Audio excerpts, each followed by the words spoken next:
Hello and welcome to the Alternative Highs podcast. I'm Dustin Gahn and this is Pat Lanigan. It's a great story of how Pat and I came together.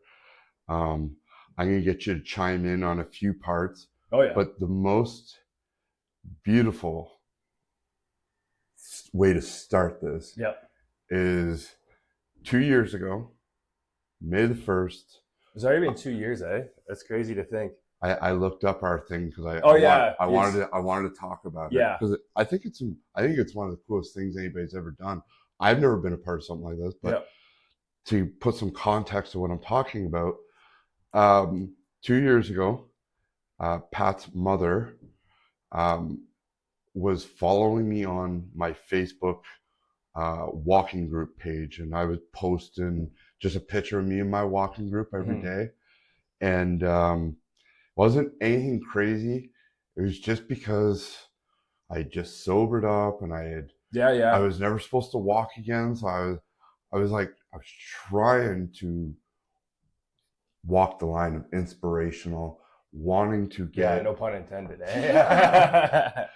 I really wanted to do something, but I wasn't sure what I wanted to do. Yeah. And I was posting, and I was doing the hospice walk with Bruno. Who also calls me Dundee. No way. That's pretty wild. I've been waiting to share that with you. Yeah. That's why I giggle when you do it. This old Frenchman, he's a very heavy accent. That's funny. But so I'm on the walk, and your mom catches eye contact with me. Yep. And I could tell like she wanted to talk to me. Engage. I didn't have any clue, obviously, because addictions and alcoholism has no look. Yeah. It happens to literally anyone and everyone. And she came in and she walked with us and we chatted, and then at the end she like once the ice had been broken. Yeah, for sure. She talked to me about you. Yeah. And she was telling me what she was trying. And, as you know, I have a different view on how I went about my sobriety. Mm-hmm. And I feel like we aligned on the way I do things. Yeah, I agree. It's not just the way I do things. Other people do it, but I didn't want to go through the chain of command that is somebody holding you accountable other than yourself. Yeah. And I know that was a big conversation piece between you and me. But she spoke to me, and it wasn't like you didn't reach out to me right away. No. I said, is she? I told Pat, I told your mom, I said, do not force this. That's not the line you're going to walk here. Because in other words, when it's somebody else wanting you to do it, you're just going to go harder. Yeah. And unfortunately. Yeah. And like you and I both know that the change will only come when you want to do it yourself. Like, and doesn't matter how many people or who the person is. And sometimes that's the hard part, when it is your mother, when it is your best friends, when it is your brother that is like coming to you, sometimes out of anger, sometimes out of being upset. But none of that matters. It only matters when I know that for myself, because there was just one day where it was so difficult, and then it was just the flip switched, and there's a desire to just not do it. Yeah. And it was just, I remember before, when I would have my periods of, it was fun. I kind of knew it was becoming an issue. Mm-hmm. And then there's a time where I expressed it to my mom about what was going on. So from that moment to when it actually happened, that was a constant fight of me trying to stop. Yeah. Because before, there was no one holding me accountable. So it was just, I'm just having fun. This is great. I know it's turning into something, but it was, like it just the flip switch where I didn't want to do it anymore. So then it was like, I was excited to not do it. And then you count those days down, and then you get 5 days in, and then you're excited to get 10 days, however many days. and it was fun Mm-hmm. because nobody's ever, you know, needed me in that way before. Yep. You didn't need me. Mm-hmm. Like you had this. It was just cool to hear Yeah. updates. And Like, I remember because when, so there was, my mom had mentioned to you before, and then I Googled it, or I looked it up on Facebook. That was it. I know in the moment, no intention of reaching out. And then it's funny, I remember the time that I did reach out is when I was under the influence and my mom had came home, and just to get her off my back, I just said, yeah, I messaged him. yeah, And then I can't remember how it played out through the Facebook, but I do remember when I saw you at the Y, and I had seen you on Facebook, so I knew there was the tattoos, I knew there was the specific walk with the cane, and then I saw you, and I was like, like that's him, and I was like, I don't know if he knows who I am, but then I remember I was like, no, I'm not going to say anything, and then sure enough, I did. I remember sitting at the window, looking out the window. You were on the abductor machine, and then I just turned. And that's when I first said, I was like, are you Dundee? Yeah. And then you just went right along with it. So that's why it stuck, which is funny. I wasn't going to change up. We did speak on the phone. Yeah. I'm pretty sure, I can't quote, but I'm pretty sure you said you're buggered up that night. Yeah. Or that day or whatever it was. Yeah. And I think you were getting ready to do something important. Like you're functioning. Yeah. So that's even more difficult to tell when somebody's functioning. Yeah, big time. What were you doing at that time? Were you apprenticing? So not apprenticing just yet, but probably I think I was probably on my way to work. If I'm being honest with you, it was so much that it's still like foggy. Yeah. You know. How long have you been sober now? It'll be 2 years. No, it'll be 2 years upcoming in this October 11th will be 2 years, which is wild because there's times where it feels like it was like another lifetime. Jeez. Like to think like that's like to know what I did. And I mean, it was about a 2-year period that the whole thing took place, right from partying at first, right down to the end when it was shit. Yeah. But there's times where I look back and it feels like it didn't even happen. It feels like I'm right back, not right back where I started, but like there's just my life for how many years, a small gap, and then where I am now. Or like maybe the changes I've made since then have been so drastic that it feels like a different person. One of the main things, and I'm no professional. Mm-hmm. I only speak upon how I did things, but your habits need to change. Yeah. Your groups of who you run with need to change. Yep. So like you've been into fitness for long before your addiction. Entire you've got life. A brother that's just fucking swole. Like 250 right now. I follow him on Instagram. Oh, right on. Dude, he is just jacked. He's as I was leaving the house, he's sitting there in the kitchen doing his daily post. Yeah, not post kind of check-ins with his coach. Because every day he sends front shots, back shots, and then the coach will adjust it just for that day. No kidding. Yeah, so he's starting his cut at the moment.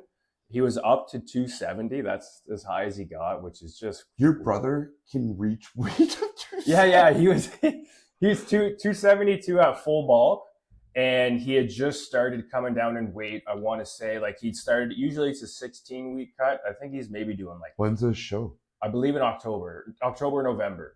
So cool way to celebrate your 2-year anniversary. Yeah. Big bro doing a show. And you know what? It'll be in Toronto too, so I know I'll definitely seek out one of those top restaurants while I'm there. Not to mention he can eat it because it'll be post-show. So that's actually a good idea. Good. I got goosebumps. Yeah, I like that kind of stuff. Yeah. So like, what's been the best thing you've noticed since sobering up? Like what's the you got a highlight reel, your top 3 things. I would say the mindset that I've curated because having gone through it. And that's something that I know I 100% did myself, with the help of books that I've read, more specifically David Goggins, who we've spoken about. Who's going to carry the boat, 100 times. Yeah. That's something that every now and then, that at the time before having it, was something that I'd wanted, which was essentially, pushing yourself further than you can imagine, using your mind to push yourself, like mind over matter, essentially. Yeah. And yeah, I would say it was the having gone through that, using that as what David Goggins calls the cookie jar. Whenever he's in a tough time of where I don't think I'm going to be able to go further, but then he reminds himself of what he has done. Yep. So one of them being, Pat, you came out of drug addiction. Yeah. So that is something that I remind myself, more specifically on my runs, because that's where I tend to be able to. Yeah, you are. Oh yeah, machine right now. I think I'm at this. My biggest brag, it is, as I can say today, is 70K a week, and what's funny is I'm at the point where I'm like, oh, 70K, because I'm reading David Goggins, I'm reading how much he does.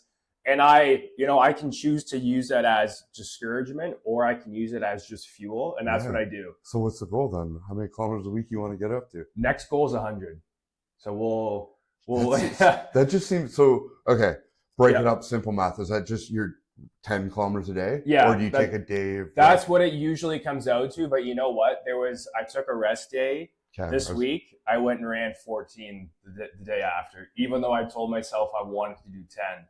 So what I'd done is the next morning I'd ran 10K. So that was before work at 10, work 10 to 2. And then I'm like, okay, I'm gonna go home and have a nap. I'm gonna read. Like 2:40 rolls around. I'm like, I know I can squeeze in a 5 or 4K. So then 3 o'clock comes in, run that quick 4K, which I had actually ran faster than I'd ran any previous 4 or 5K, which was an average pace of 4:52. Okay. That was my consistently fast kilometer. So having, and like this week has been a big week for me of realization of, if I just like tell myself that I can do it, then I will. And I know there's a point of which, you have to recover.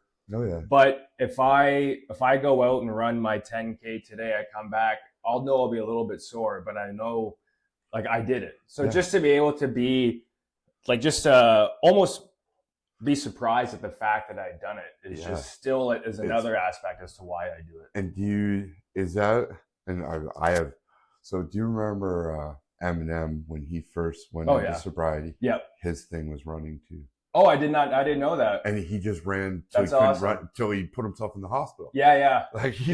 So I think it's the personality, like 100%. Like I cycle, I can't run. Yep. I hate running, so probably the best thing I ever had was spinal cord. Yeah. It's an awful joke. It's a win-win, eh? But like, do you ever plan on doing an Ironman or anything? Oh, 100%. Yeah.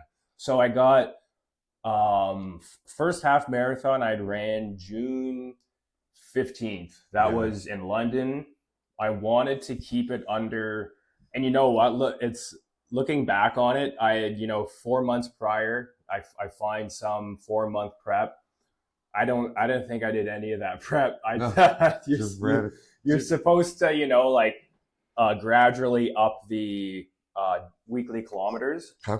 And I just kept doing 5. And then I remember the day of the race, I'm like, oh man, I was like, what have I got myself into? Like I was kind of laughing to myself. Yeah. I knew it wouldn't, like, worst case scenario, I cramp, I throw up, but I'm not going to die essentially. Yeah.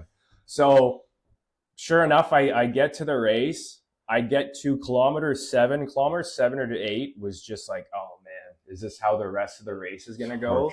8 to 21 was just probably one of the easiest runs. Yeah. Whether it was the whole high of being in a half marathon, surrounded by hundreds of other people who are trying to achieve the same goal. You have people along the way. Like-minded souls. Yeah.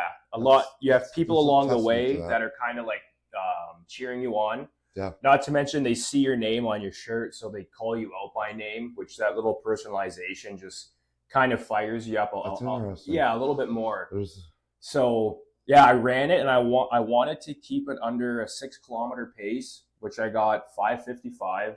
So I was more than happy after that race. And then it was having gone through that was like, what can I do now? So do you for an Ironman, like that's some pretty that serious shit. that I'll definitely take the training seriously. I interviewed a guy 2 weeks ago. Yep. And he made it to the Hawaii Ironman. Oh, okay. Like I think David Goggins has done that one. I'm almost positive. Yeah. It's like that's the Ironman, the big show. Okay. And he works out at our gym. Oh, no way. I should introduce you. Would I recognize him if I seen him? Stacy Burke. Okay. He's just an awesome guy. You should check that interview out. He was I definitely will. I'll definitely speak with him for sure.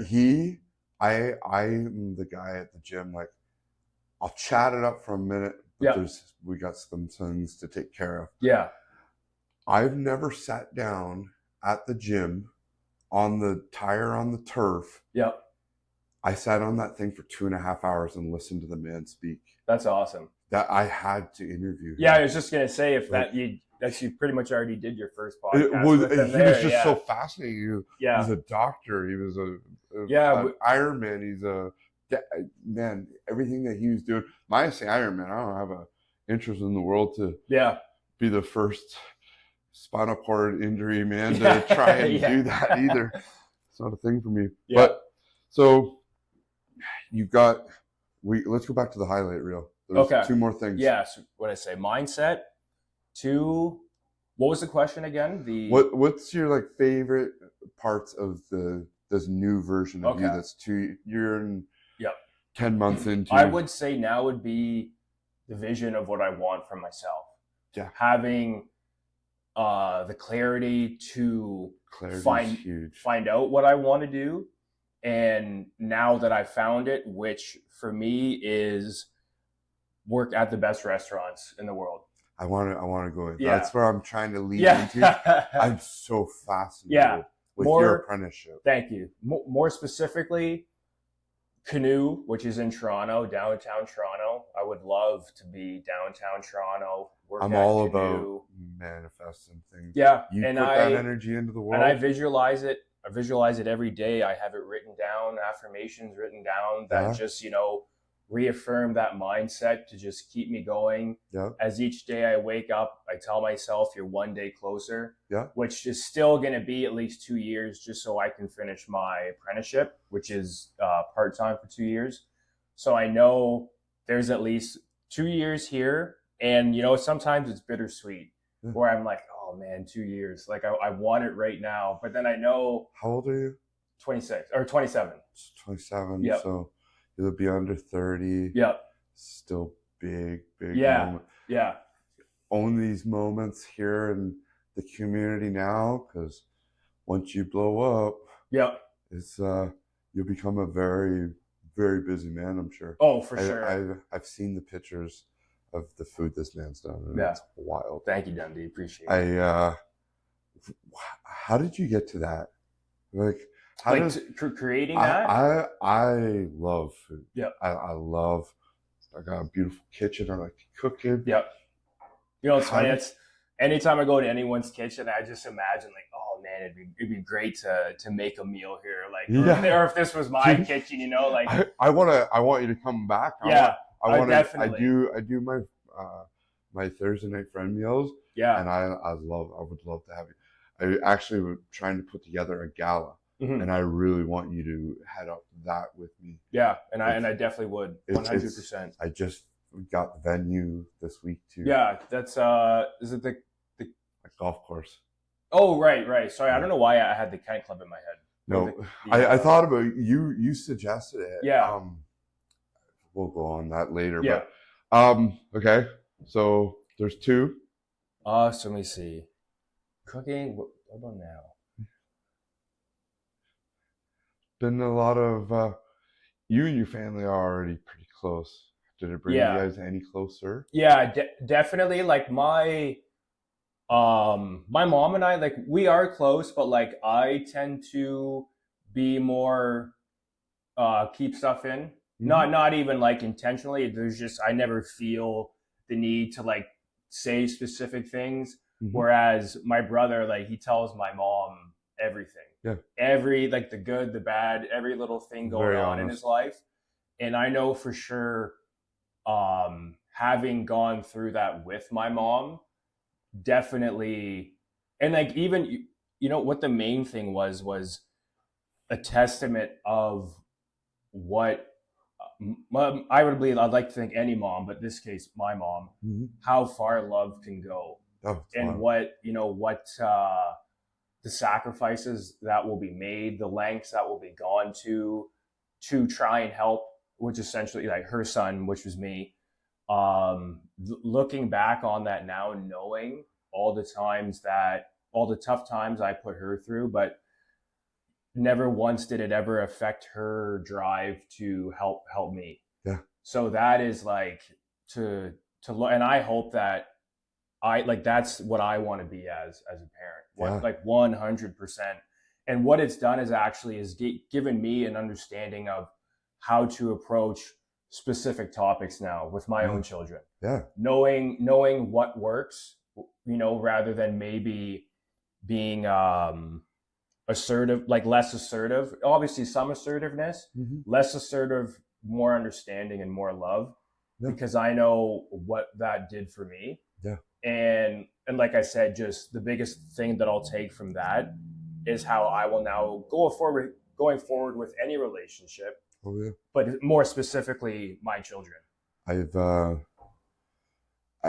I've done a lot of soul searching. I've done a lot of growth of my own, and I only wish for my children's sake that I would have learned sooner.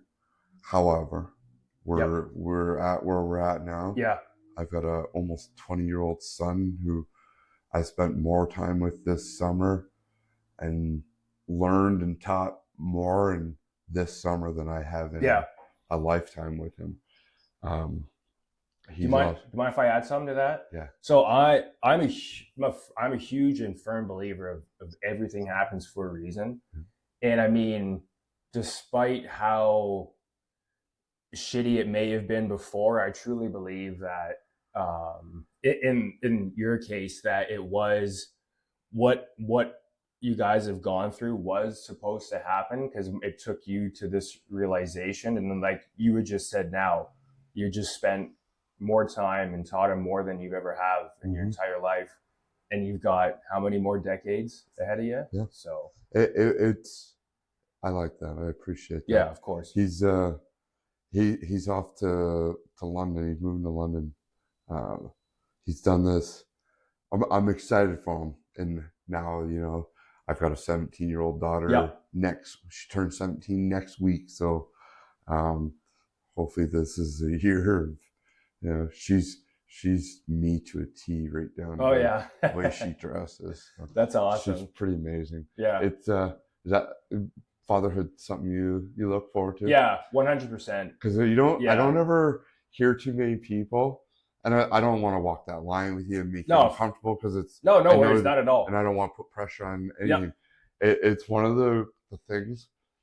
I was 21 when I had Caden, and I can remember hangover days, sunglasses on, Yeah. tarps off, Yeah. kid here, beer here, Yep. and I can remember that everybody was like, that's a cool dad. Man, what a dipshit move that was. Yeah. It's like I don't even have a picture, I don't think.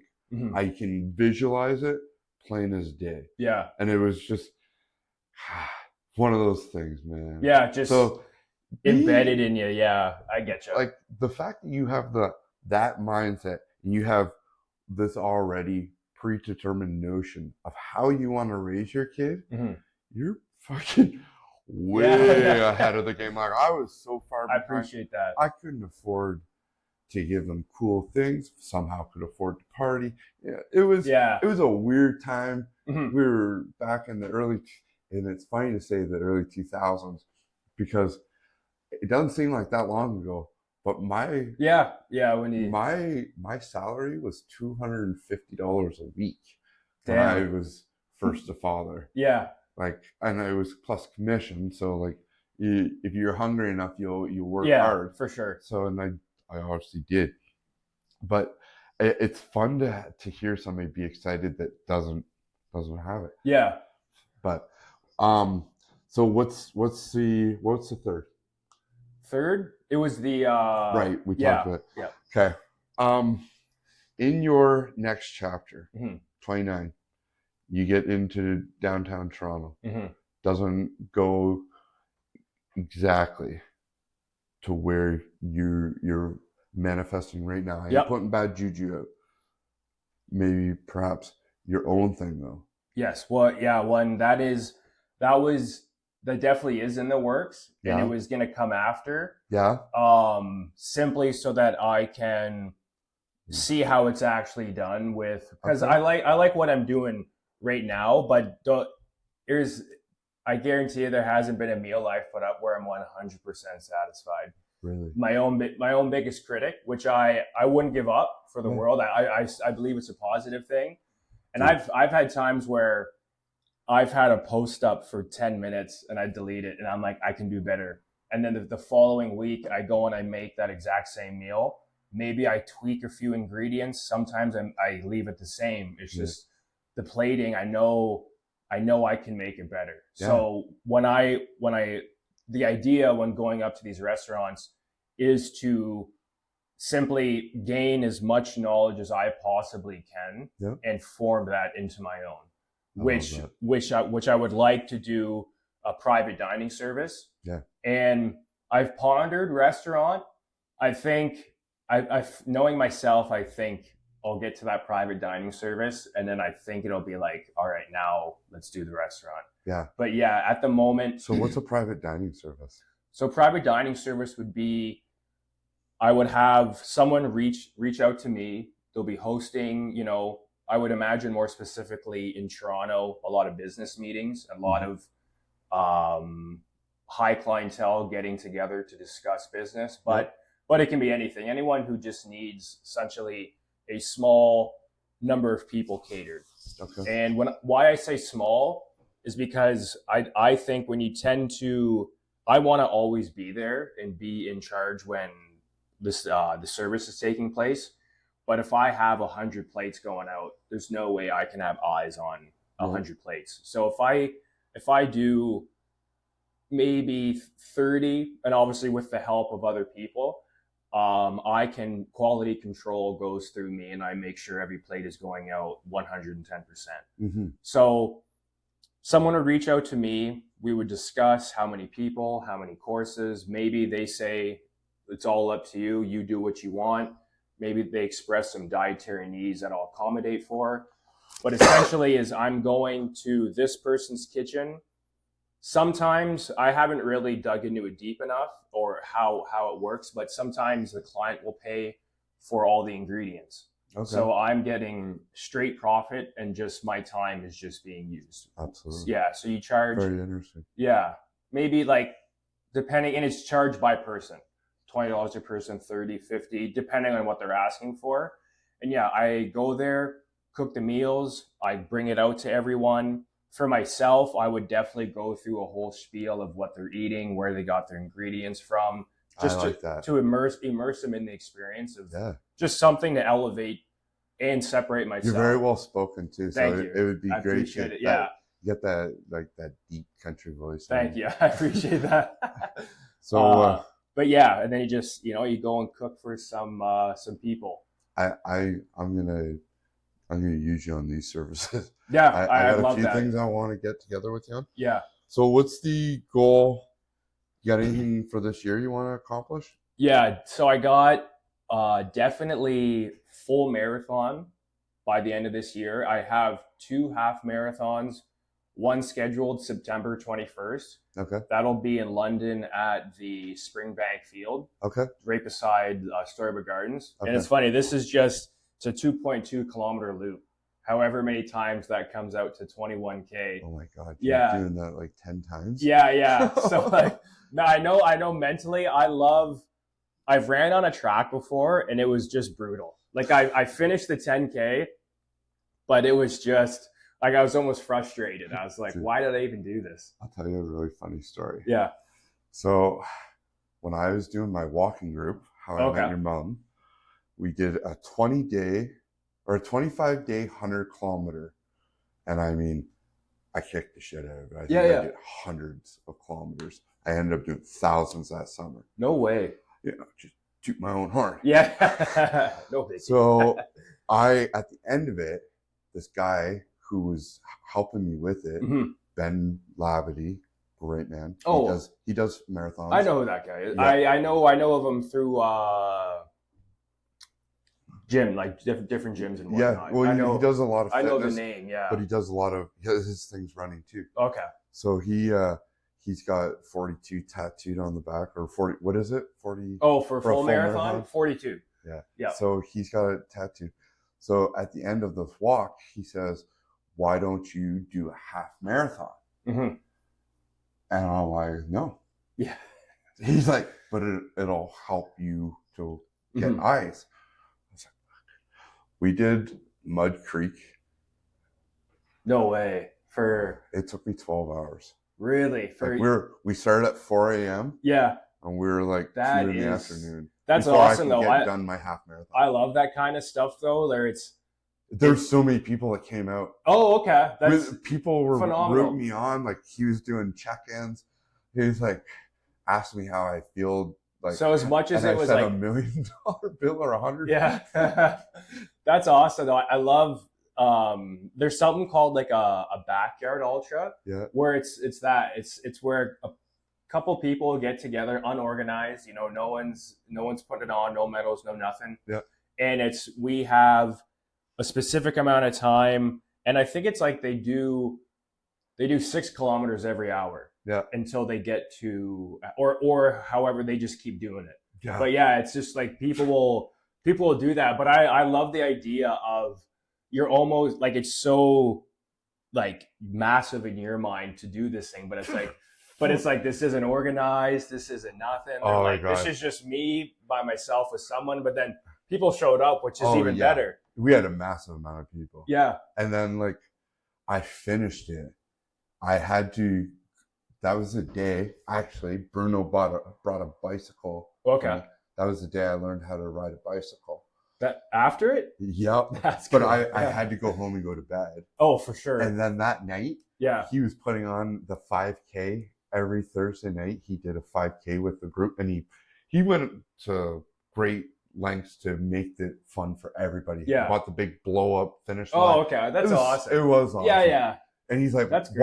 Why don't you finish the night with a 5K?" Yeah. Oh God, this guy's good, but so not like he's a fitness coach. Like, yeah, he's good at what he does, because I wanted to beat. Yeah, you know what? And that's what makes a good fitness coach. Oh, you got that little bit of anger towards it. Oh, I love him. Like, one of these days, I want to get him out here. He talked me into swimming the bay. I swam Rondo Bay. I gotta meet this guy. A week and a half afterwards. That's crazy. That was mental. I didn't train. No, I was sick for 3 weeks. Like, my blood physically hated me. I feel like I don't know enough, and somebody could tell me, but when you don't train and you're in the water for that many hours, whatever happens, your blood's got to do something. That's interesting. I felt so ill. Man, I would love, and just like you had just said, it's, you hate him and you love him, but I would love to have someone like that in that moment, because I know the things that I'd be doing if I had someone like that. I'm gonna lock horns with you guys. Yeah, because Ben's he's a goofball. Yeah, he's got a great personality, but he'll also like get under your skin to get you moving. Yeah, see, you know, that's what I love. Yeah, and it's funny. Goggins kind of has it just came to mind as you had said that. It's like right now I'm sitting here amped up, like, oh, I'd love to meet him. Like, that'd be a great friend. But then it's like when you're in the moment of whatever he pushed you to do, and you're like, oh fuck, man, and you're frustrated, whatever it may be. Yeah. But Goggins says that when he was looking at, or when anyone's looking at signing up for a half marathon or a marathon, and you're comfortable and you're on your couch and you got a glass of water and you sign yourself up, you're like, yeah, that's gonna be awesome. It's like, you got to remember that when you're at kilometer 30 and you're fighting off so much pain, dehydration, all that. It's just it's a funny moment to reflect on. He's got some great stories too from his marathons. Oh, I bet. Man, I feel like he was telling me, I can't remember where it was, but I want to say Alabama, and he just cramped up, and he had so many kilometers left, and there was nobody around. He's in the middle. Like, this guy just, he's got zero fear. That's awesome. I love him. Yeah. I love him as a human. He recently just started his own fitness thing again. He used to. Fitness got away from him. Oh, okay. Got a little dad bod going on. A little too comfortable. Yeah. Now he's just looking. That's awesome. Yeah, man. Yeah. I love that for people. And yeah. It is what it is. It's a lifestyle. Like it's not easy. It's not easy to maintain. Like, yeah, and there'd be a lot of people that would be like, oh my, like, have you let yourself go? Like, what have you done? And it's just like you said, it's a lifestyle. This is just a period of time where he's gained a little bit more weight. He's working the weights a little bit less, and there'll come a time where he comes back even harder than he used to. Oh, dude, and I can attest to that. You can attest to that. 100%. Like just one more thing on him. I think he's got to be close to 400 now. 5 kilometers every. Like, he does a lot more, but he runs. He posts the 5 kilometer run every single day. That's the kind of shit I love. Oh yeah, love that. Yeah. Yeah. Right on. I'm gonna introduce you for sure. But I feel like we got a great conversation. Yeah. How'd you feel about it? Phenomenal. Yeah. My man. As always, appreciate it, buddy. Thanks for having me, man. It means a lot. Gonna get the 10K in right now.